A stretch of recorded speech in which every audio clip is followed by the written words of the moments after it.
what's it called? Three Scary Lockdown Horror Stories Animated. Compilation of April 2022. This is pretty old. By Dr. No Sleep. By the way, don't worry about the ads, bro. I don't got no ad blocker, bro. Like, come on, y'all. Alright, let's start.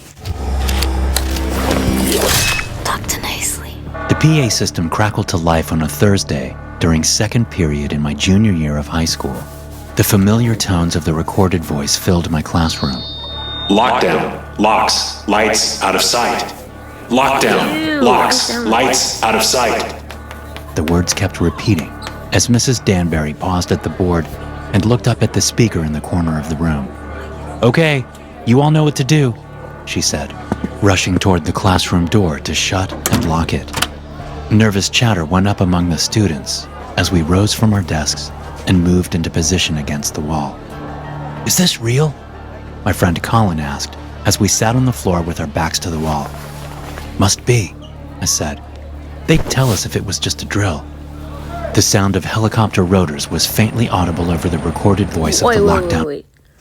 Why is the door open and she just closed it? What type of goofy animation is this, bruh?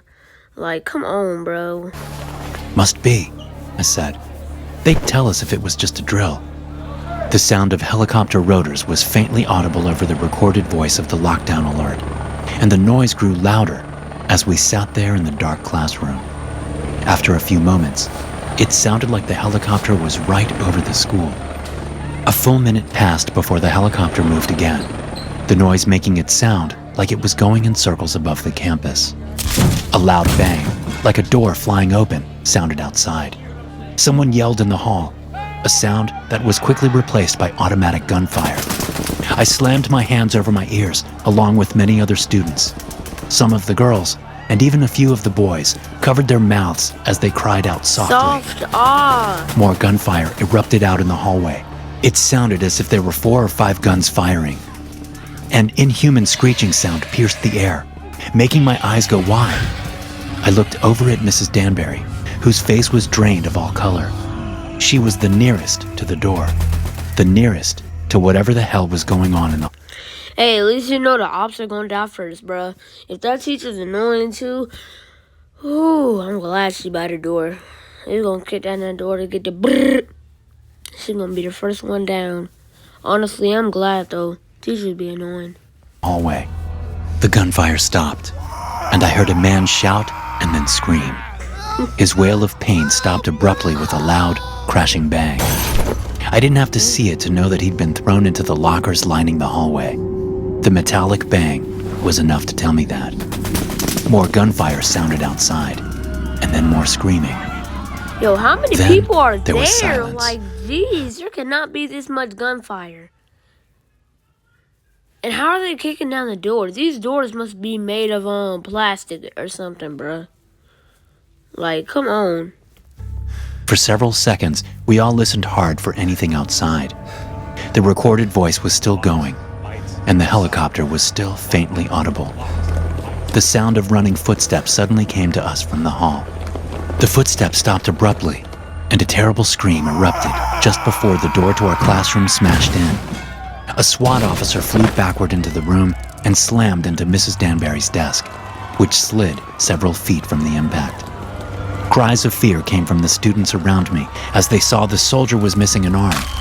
He'd hit the desk with his mid-back and had come to rest at an angle that told us his spine was broken. Once the soldier came to rest, there was only silence from the hall. Dang. It went on for long enough that I was starting to think the danger had passed. Mrs. Danbury apparently thought the same thing, because she crawled toward the doorway where the smashed door was hanging open. I don't know what she was trying to do, but as soon as I saw her move toward the doorway, I wanted to tell her to stop. Still, I made no sound for fear of attracting whatever was outside, if there was anything there at all. She peeked her head around the door jamb to peer into the hall. Her left hand came up to her mouth as if trying to keep herself from getting sick. She stood up and turned around to face us. "Okay, we need to move to another classroom," she said. "The hall looks..." A long, blistered, red and black arm with a claw-like hand darted down from the ceiling outside the doorway and grabbed Mrs. Danbury by the neck, stopping her words. It yanked her out of the classroom before any of us knew what was happening. We heard a scream and a thunk from outside. Then Mrs. Danbury appeared in the doorway again, only she didn't have any arms. Blood spewed from her massive wounds as she stepped into the room, looking back over her shoulder with a dazed look on her face. What she saw there snapped her out of it, and she started running toward the wall of windows opposite the doorway. Fountains of blood poured out of her as she ran past her desk, screaming. A monstrous, scarred figure that looked like a badly burned mix between a bear and a baboon darted through the doorway after our teacher. It leapt, smashing into Mrs. Danbury just as she reached the window. Yo, this is so cap. What in the world? Are they living in a jungle? Look at that. Are they living in a jungle? What is outside? Oh no. They said that thing that looked like a mutant orangutan. What is that, bruh? Oh my gosh. Darted through the doorway after our teacher. It leapt, smashing into Mrs. Danbury just as she reached the window. The two of them tumbled out, falling to the ground just a few feet below. Jeez. My teacher screamed once more outside before her vocalization stopped with a terrible ripping sound. All of us students stayed frozen against the wall, staring at the broken window, waiting for the thing to come back in. We should have run, Now why would you wait for it? but we didn't. It was all too much for us. Eventually, the gruesome sounds from outside stopped, but none of us were willing to risk standing up and moving toward the window to see what was happening. Not long after those noises stopped, we heard a flurry of gunshots from far off, likely off the high school campus. Hearing those faraway shots snapped me out of shock. I stood up and moved slowly to the doorway. I looked out to see the hallway littered with dismembered bodies. There was blood all over the place. A man with a smashed head lay below a huge and bloody dent in several of the lockers across the hall. A few other guys and I led the rest of the class out. We headed toward the evacuation spot and were about halfway there when we ran into more police coming into the school. They took us to safety. We were told it was an escaped animal from the zoo. That's even what they said on the... That don't even look like a zoo animal. And what do y'all mean it's zoo? What? What are y'all living in? Africa? news that night. They said it was a bear, but I know what I saw. It wasn't a bear. It wasn't any animal I've ever seen. It wasn't a bear for sure. And the fact that there's a military research base not far from our school is just too much of a coincidence. But those of us who were in that classroom that day are smart enough to keep our mouths shut. But we know the truth. We'll always know the truth. Story 2. Dead all day. Before the lockdown even started, I knew something weird was going on. And I wasn't the only one. It was my senior year, and I had a pretty easy schedule. It was spring, and I could see the end of high school on the horizon. But that day, a Tuesday, my concerns turned from the mundane to the insane. At first, I shrugged off the strange feelings I had. I thought the teachers were just having an off day. Or maybe it was me who was having the off day. I told myself to forget about it until lunch came around, and I went off campus to get a burger with my buddy Tom. "What's up with the teachers today?" Tom asked, as we sat in the fast food drive-thru, waiting to pay and get our food. I turned, surprised at Tom, who was usually about as observant as an octogenarian with failing eyesight. "You noticed that too?" I asked. "Yeah, man. They're acting really strange. Mr. Bemis was just staring at me during first period. His eyes were all wide and blank. It was creepy as hell. Then during second period, Miss Delia forgot how to spell the word algebra. She just stood there at the board, her hand up, with the A and the L written. I swear, she stood there for a full minute before Courtney Miller asked her if she was all right. It was weird. Maybe they all got together and smoked a blunt this morning or something." Wait, You forgot how to spell algebra?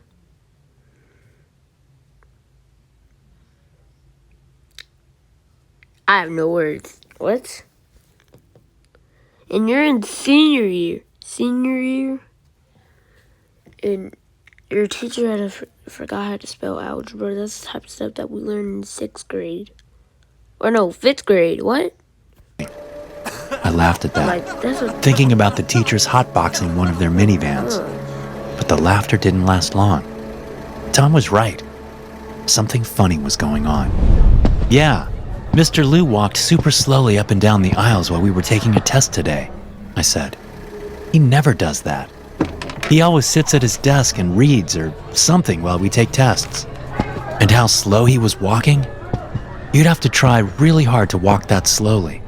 Plus, I caught a whiff of him as he walked by one time. He stank. He was wearing cologne or something, but I could smell something nasty underneath it. You know what? Tom said. That made me remember something. You know how Miss Delia is always so prim and proper? She's a neat freak, right? I nodded. I had Delia in one of my afternoon classes. Well, Tom continued, she looked kind of sloppy in class today. Her hair was frizzy, her makeup a little, I don't know, sloppy or something. It didn't connect until you said that about Mr. Liu stinking. Our conversation stopped as I pulled up to the drive-thru window to complete the transaction. Then I drove to a nearby park where we sat on the hood of my Camry and ate, enjoying the spring day. We got back to school just in time for class and went our separate ways. About 20 minutes into class, the lockdown started. I was in Mrs. Santiago's class when the alarm went off. Mrs. Santiago smiled, as if she'd been expecting it, which made me think it was just a drill. Although every other time they'd done a drill, they'd told us beforehand. All right, class, Mrs. Santiago said. We're doing something a little different today. Half of you are going to stay here in the classroom like a normal lockdown drill. The other half will follow me to another location. It's something new. We're trying to see how it works. I looked around, furrowing my brow. I didn't see the logic in it. Why would half of us leave the classroom to go somewhere else if there was a threat out there? A few other kids in the class seemed to share my concern, but most of them didn't care. They were simply willing to do what the teacher said. I waited for more information from Mrs. Santiago, but she didn't do anything for several minutes. After turning the lights off and locking the door, she just stood at the front of the classroom, hands clasped behind her back, looking at us with a small smile on her lips. Finally, just when I was about to ask her what was going on, she split the class in half down the middle, telling those of us on the left side to come with her, and those on the right to stay in the classroom. I stood and lined up with the other kids on the left, while those on the right got against the wall. We followed Mrs. Santiago out of the classroom, taking a right. I was 3 kids behind her, peering around them to watch her, thinking about the strange ways teachers had been acting. She was in her 50s, with hair that had mostly gone from black to gray. She wore a floral print dress with frilly short sleeves. As we walked down the hall, I saw a drop of blood crawl down the back of her arm from under the sleeve. It stopped just above her elbow. A bad feeling seated itself in my stomach as we reached the doors to the gym. Mrs. Santiago stepped aside and opened one of them to usher us inside. It was dark inside the gym because all the lights were off. As soon as I walked through the door, I stepped aside while the other kids walked past me into the darkness. I could hear some of them murmuring. They knew something was wrong. One of the students pulled out a phone and turned on the flashlight. The illumination revealed other people in the gym, teachers, just standing there in the dark on either side of the doors, making a wide corridor in which the students now stood. There must have been a dozen of them, and as the flashlight came on, they moved in on the students. Screams bounced around the gym as the teachers attacked the students with knives and cleavers from the school kitchen. The sickening sound of metal-piercing flesh and blood spilling to the glossy gym floor unleashed a deep fear inside me. Since I'd stepped aside to the wall when I'd entered the gym, I was still in the dark. I stumbled back toward the door, watching in abject horror as knives plunged into my fellow students. Clammy, cold hands grabbed my shoulders. I panicked, throwing an elbow behind me and connecting with what felt like a nose and mouth. The hands came off of me as I turned around, seeing Mrs. Santiago standing there staring at me, her mouth split open and her nose bleeding. I shoved past her in the doorway, trying to get away from the gym, but she grabbed my left arm with her right hand. At 18, I was much bigger and stronger than her. I shoved her as hard as I could. Something ripped, and she fell back against the gym door. But her hand still gripped my left arm above the elbow. What? I scrambled, pulling at her severed arm, ripping it off of me and throwing it at her feet.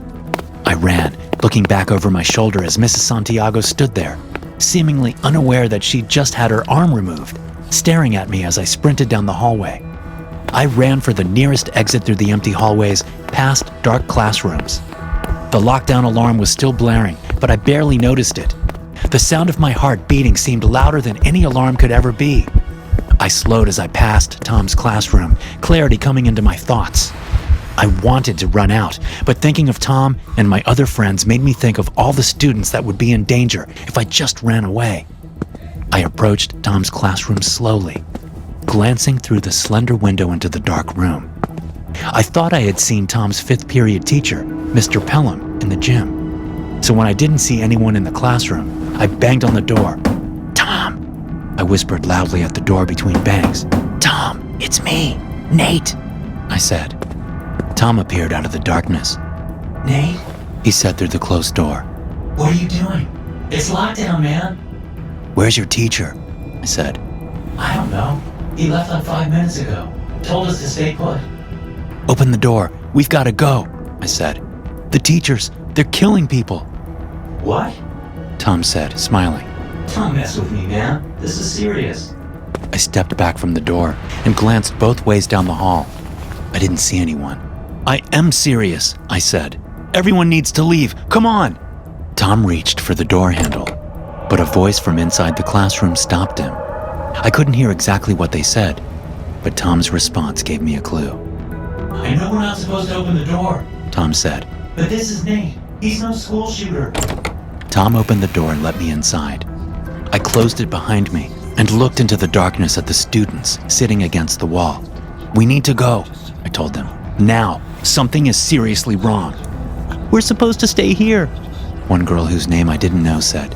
"That's what the drills are all about, remember?" "I'm telling you," I said. "The drills didn't have this in mind. It's the teachers. I watched them kill some of my classmates. There's something wrong with them. Haven't you noticed anything strange today?" I could see in their eyes that many of the students had noticed, but none of them moved. "All right, fine," I said. "I'll go get help. Tom, you gonna stay here or come with me?" "I'm with you, man," Tom said, looking scared. "Okay," I said to him. Then I turned to the other students. "Someone call 911 if you haven't already." "We have," someone said. "They have police on the way." "Lock the door behind us," Tom said to the nearest student as we turned to the door. It was tempting to hunker down and wait for the cops to show up, but seeing what I'd seen, there was no way I could do it. The teachers had keys to the classrooms after all. We'd be sitting ducks. I checked the hall before stepping out. Tom followed, shutting the door softly behind us. We booked it to the nearest exit and pushed on the metal bars to open the doors. They came open a few inches and stopped, the telltale rattle of chains coming from the outside. "They locked the doors," I said in a harsh whisper. "What the hell is going on here?" Tom said. I looked around. "Let's try the faculty area," I said, noticing that we were near the admin offices. "Maybe they left one of those unlocked." Tom nodded. We moved cautiously through the halls toward admin, listening hard and keeping our eyes peeled. We ducked through the doors denoting the faculty area and saw a flickering orange light coming from the teacher's lounge. The door was closed, but, like most of the doors in the school, it had a thin rectangular window off-center through which the flickering light shone. I crept up to the door with Tom behind me. Taking a deep breath, I looked through the window. What in the world is going on?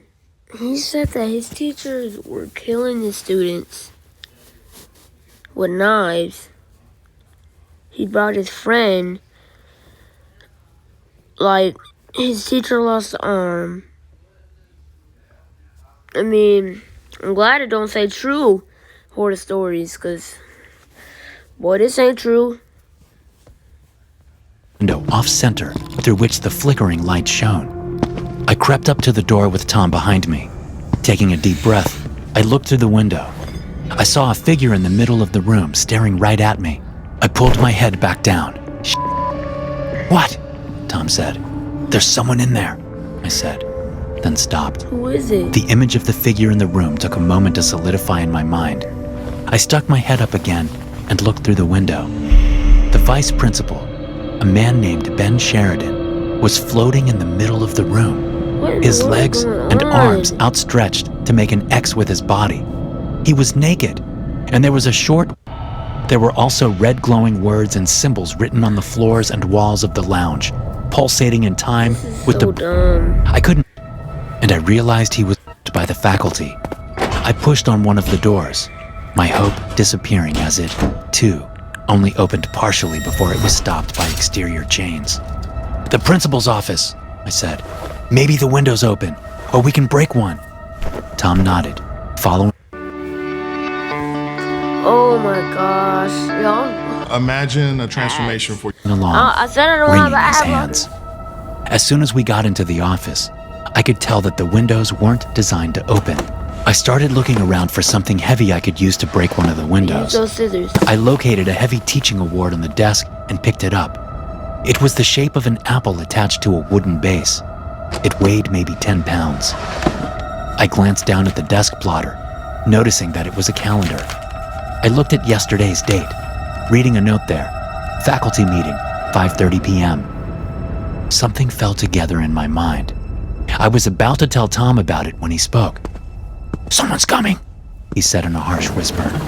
We ducked behind the principal's desk as a figure moved through the hall outside the office. I heard the door to the office open, and I clutched the award in my sweaty hands, mentally preparing myself to use it. "Nate Oshman?" a woman's voice said. "Is that you?" I stood up quickly, holding the heavy award over my head. It was Christina Henry, a pretty 20-something art teacher I'd had my junior year. "We need to get out of here," she said, holding up her hands. "I don't know what's happening with the other teachers, but they're killing students." "Yeah, no I said. Tom stood up, eyeing Christina nervously. She looked normal, and she sounded genuinely scared, but I wasn't about to let her near me. "Were you at the meeting yesterday?" I asked her, taking a shot in the dark. She looked at me with open curiosity. "The meeting? What are you talking about? Why is that important?" "Because I'm guessing that's the last time all the teachers were together in one room," I said. "Whatever happened to them, someone did it on purpose. You walked past the teacher's lounge. You must have seen it." "I was sick yesterday," Christina said, apparently seeing the logic in my thinking. "I missed it. Now, can we please get out of here? Whoever chained up the doors had to be able to get back in here somehow. I have a key to all the exterior doors. We can find the one and get out of here." I glanced at Tom, who looked at me with wide eyes, which he shifted down toward the desk. He was trying to tell me something. "Let me think," I said to Christina, then looked down at the desk. Tom leaned down and put his hand on top of a clipboard on the desk. I glanced at it, seeing it was a list of names, teachers' names. At the top of the sheet, it read, "Faculty Attendance," and right next to Tom's index finger was the name Christina Henry. Next to her name, a check mark. I looked back up to see that she had a gun in her hand. "I like you guys," she said, dropping the scared tone. "I really would have let you go. You're both respectful students. You're not disruptive. I really wish you would have believed me." She raised the gun. I threw the heavy award at her, ducking as I did so. She fired the gun, but missed as she dodged out of the way of the teacher's award. Tom dove over the desk and tackled Christina, slamming her against the wall. They both fell in a tangle on the ground. Tom scrambled on top of her. She brought the gun up, but Tom caught her wrist with his left hand. With his right, he reached out and grabbed the award, then slammed it down on her face once. That was all it took. Seeing what he'd done, he clambered off of her, as if she were hot to the touch. I stepped over to her and felt her Get that pockets for the gun. keys she spoke of. I found them and darted out of the office. "Where are you going?" Tom cried. "We need to stop this," I said over my shoulder. I froze when we got into the hall. I could see through the doors to the faculty area that the hall was filled with teachers. They all had sharp implements in their hands, and they were all coated in blood. They stared at me blankly as they hurried down the hall. I ran toward them, stopping at the teacher's lounge. The doors to the faculty area were about 15 yards to my right. The teachers were 5 yards beyond that. I tried the knob to the teacher's lounge door, unsurprised to find it locked. Trying to calm my shaking hands, I fiddled with the keys, trying 2 of them before the doors opened to my right. I had time for 3 more out of the dozen on the key ring. Wait, what is... To my left, Tom came out of the principal's office. "Oh, man," he said, looking at the dead-eyed teachers bearing down on me. "Run, Nate!" he cried. I slid a key into the knob and turned it, amazed to find that it actually worked. I'd found the key. I stepped into the room and picked up a chair from the wall just as the teachers crowded the doorway behind me. I stood outside the glowing circle on the ground and used the chair to shove the floating vice principal. I had to put all my strength into it, but it worked. As soon as he reached the opposite edge of the circle, he fell to the ground. Immediately, the glowing lights in his face disappeared, leaving only scorched black holes. The foreign words and symbols all over the floor, walls, and ceiling stopped glowing too. Behind me, I heard bodies falling to the floor. I turned around to see that all the teachers crowding the hallway were now sprawled out. I knew instinctively that they weren't unconscious. They were dead. They'd been dead all day. At least now, they weren't trying to kill us.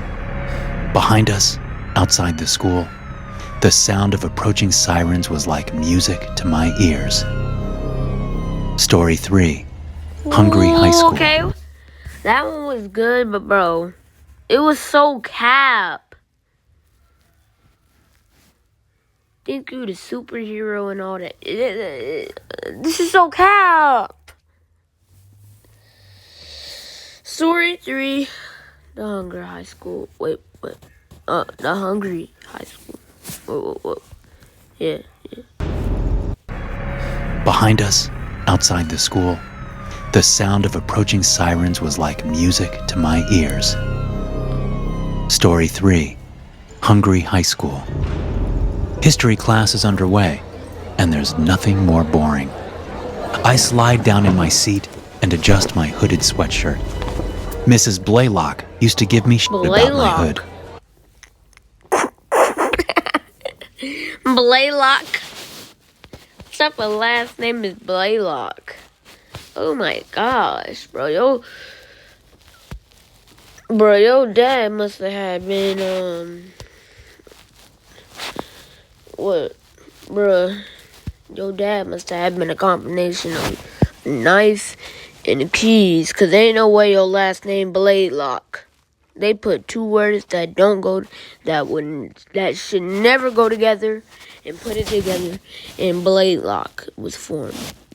What type of last name is that? Oh, I could tell this story cap just by the last name.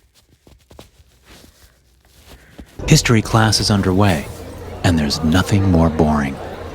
I slide down in my seat and adjust my hooded sweatshirt.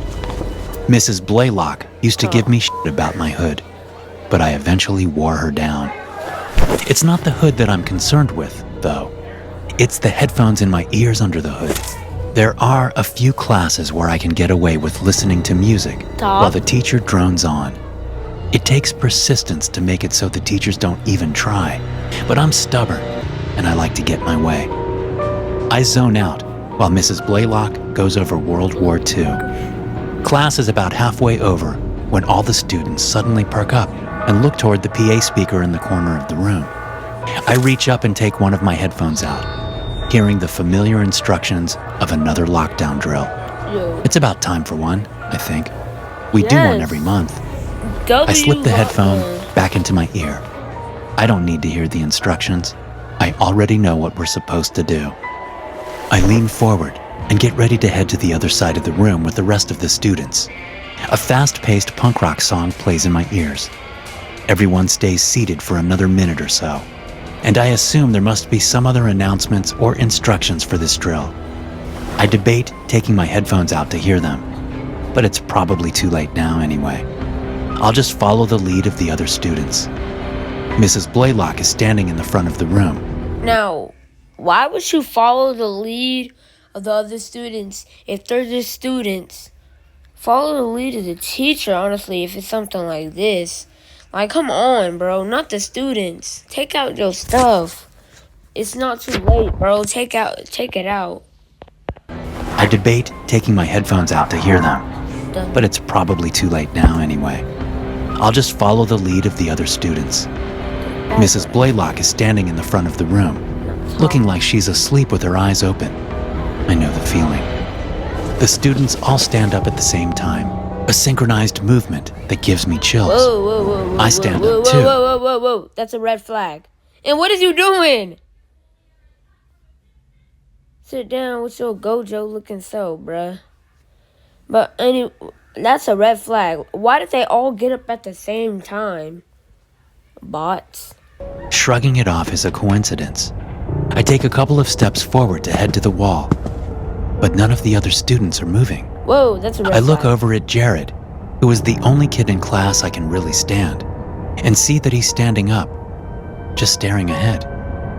What the hell is going on? Yeah. I think for a second that everyone in class is playing a prank on me, but that would involve a level of preparedness that is unthinkable for high school students, especially the ones at my school. The song I'm listening to ends, and there's a moment of silence before the next one begins. A strange, repetitive sound comes dully through my headphones, and I feel my mind slipping away like I'm about to fall asleep. But it's not pleasant, like drifting off after a long day. It's downright scary, like my consciousness is being ripped away from me. At this point, The next song starts, and I snap out of it, coming back to my body. What in the actual I look up at the PA. There's nowhere else that sound could come from. I pull out my phone and open Spotify. I go into advanced settings and select the crossfade songs option, so there won't be any silence between songs. I put my phone back in my pocket and turn my head. The girl that sits behind Jared, her name's Amy, is sucking on Jared's neck. It only takes me a moment to realize she's not really sucking on his neck. She's biting it. She pulls away with a mouthful of flesh, and blood sprays out of Jared's neck, coating Amy's face as she chews contentedly. Jared doesn't seem to notice. He steps forward to Hector, the student ahead of him. Jared raises Hector's arm, then takes a big bite out of it. Hands come at me from both sides, and I turn to see dead-eyed students grabbing at me, their mouths watering. I shove them back and rush to the front of the room. I head straight for the door, looking over my shoulder to see that all the students in the classroom are now eating each other. Bloody mouths chew, wounds spill blood, and glazed eyes stare at nothing. Mrs. Blaylock steps toward me with that same blank yet hungry look on her face. I turn, running into the hall, and slam right into the gym teacher, Mr. Hardiman. He grabs me by the shoulders and ducks his head forward to take a bite out of me. I snap my head forward, headbutting him in the nose. We stumble away from each other. I grip my forehead, wondering how people do that in the movies without getting hurt. I've got a serious headache, but it pales in comparison to the threat of being eaten by Mr. Hardiman. He reaches toward me again, Zombies. but I duck him and run down the hall. Okay. Punk rock plays in my headphones, and Bro, do football or something. Like, I've got a serious headache, but it pales in comparison to the threat of being eaten by Mr. Hardiman. talk. He reaches toward me again, but I duck him and run down the hall.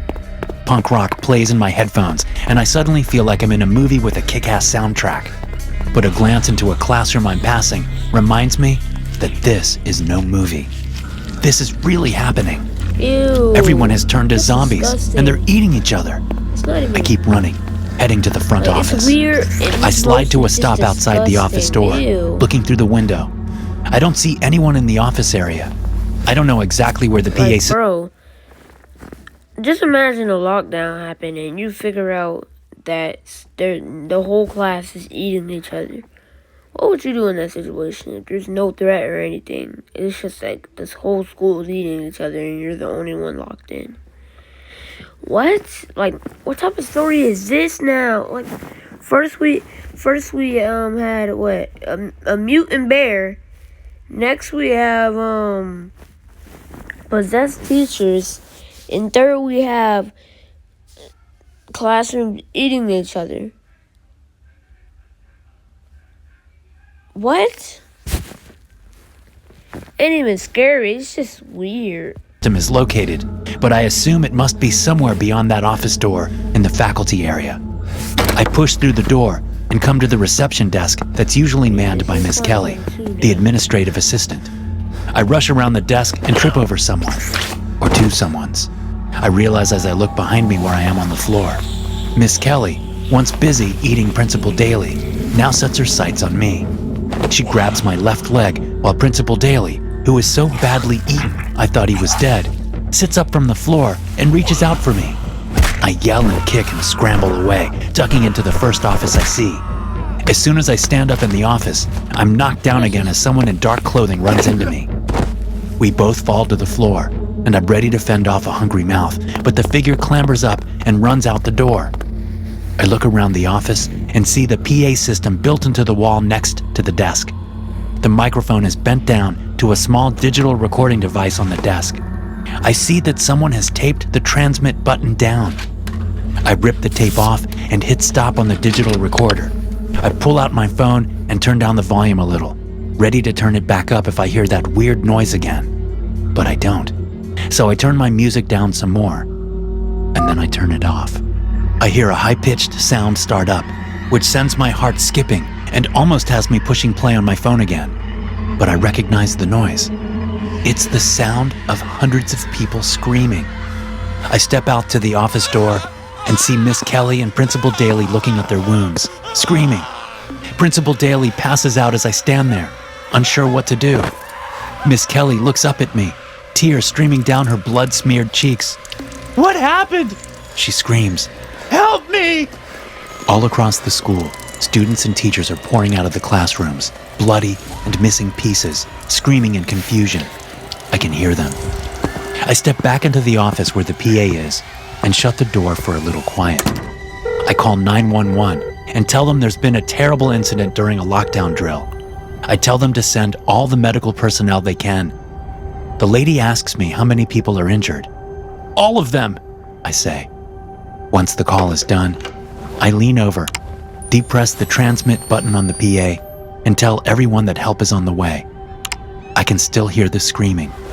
I look down at my phone again, debating.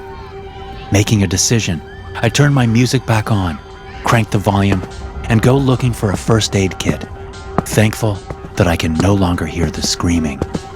I don't know who it was that set this whole thing up. Yeah. I don't know how it's even possible, but I do know one thing. I'm never going anywhere without my headphones ever again. Alright, that's all for the video. Bye, y'all.